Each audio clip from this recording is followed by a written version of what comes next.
Ng WTA ito makapasok. Because not too many people notice, you really used to be just a court of, sabi nga nila, sabi nga ng mga senior citizens na mga media, tulad ni Aba, hindi talagang pa raw sila pure ito. Paglabas mo, tennis na. Kompleto sa kwento ng buhay ng isang tennis fan at isang turista. Rizal Memorial. So very exciting yung mga plans na natin. Hindi po sa internet TV, hindi po makikilala na po.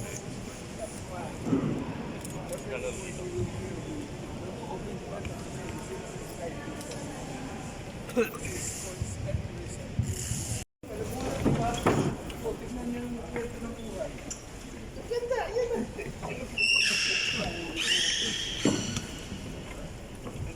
Simple touches, pati yung mga roofing, bagong kultura. Lahat bagong kultura.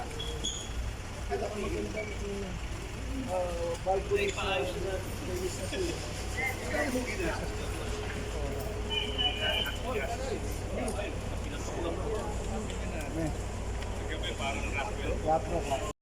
Pinalinis natin, pinaayos natin ng mga markers.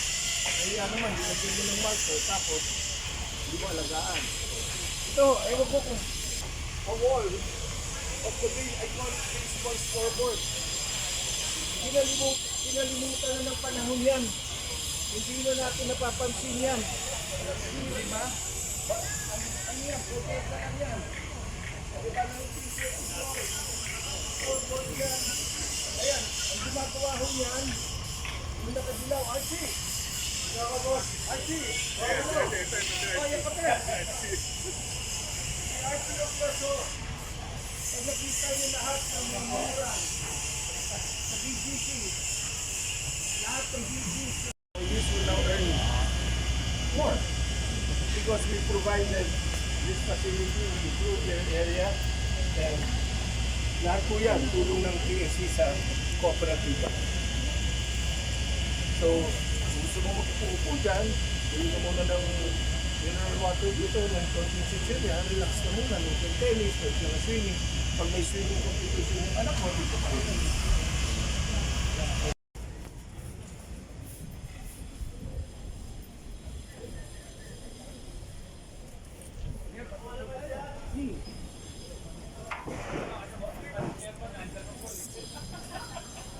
Ito, center court. Yan.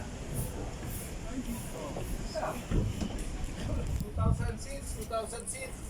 VIP seats. Diba?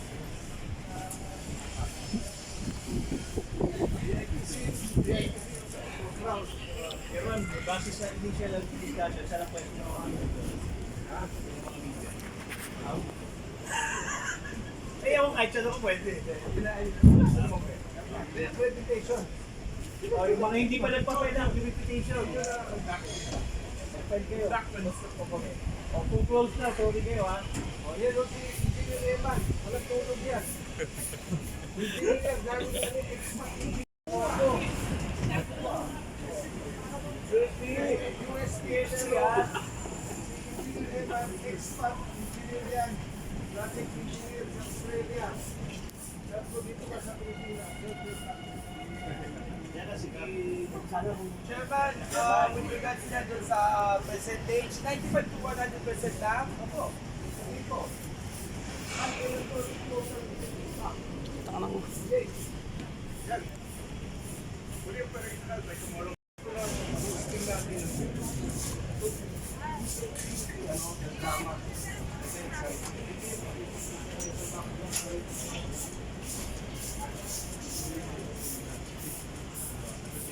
Sir, Sir Paul. Yes, sir, John. dalilan mo ba rin yun? Meron dyan. VIP na lang. Tawanan mo. Ano ko talaga? Tawanan mo. Para mapaganda rin natin. Hopefully in the next 6 months,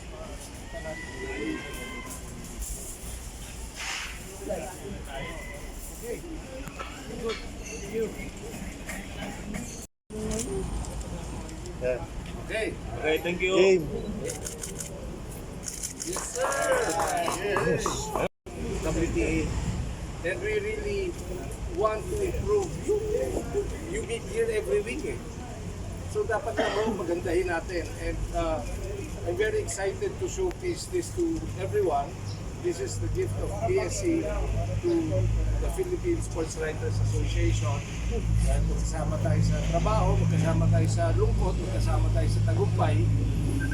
Ano ba naman in our own little way, makikita namin sa inyo. Para rin sa inyo to. Diba? It's for you to use, it's for you to enjoy, it's for you to be proud of. Because you deserve this. So, pasok po tayo. Tama yung dating mo eh.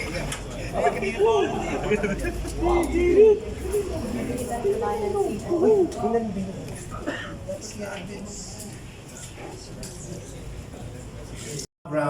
of all the events, no, including the PSA Forum. Yes. No? Ladies and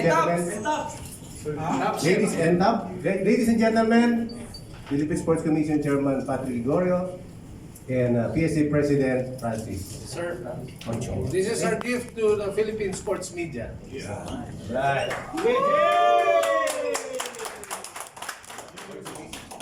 Ayan po, sabi ko nga po, I think we all deserve a beautiful media center. Diba, 1934, iconic Rizal Memorial Coliseum. Yan po ang kagandahan when we host international sporting events. We are pressured, in a very positive way, we are pressured to really improve the places, the things we use regularly. Ito po, linggo-linggo nandito kayo eh. Ano pa naman po paganda? On behalf of the Philippine Sports Writers Association, thank Chairman Pato Gregorio and the PSC for this wonderful gift to Media. And this signifies the importance of our partnership with the PSC. The PSA and the PSC will be working on several projects this year to improve not only the way we promote and cover our national athletes, but also the PSA will join the PSC in protecting the rights and the welfare of our national athletes. Forward to that partnership. Again, thank you, Chairman.